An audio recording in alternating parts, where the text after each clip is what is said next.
everyone, welcome to the HardReset channel, and today I'm going to show you how to change the long exposure and R option on the SONY Alpha 6400 camera.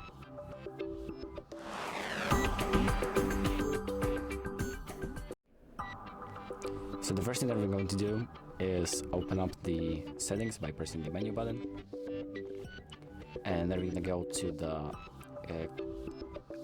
photo option, so this tab number 1, and then we're going to go to page number 2 of that tab. So here we have long exposure and R, so you can select that option and either enable it or disable it. So once you've done that, you can exit out and all your settings will be applied automatically. So that's about it. Thank you for watching. I hope this video helps, and make sure to like and subscribe.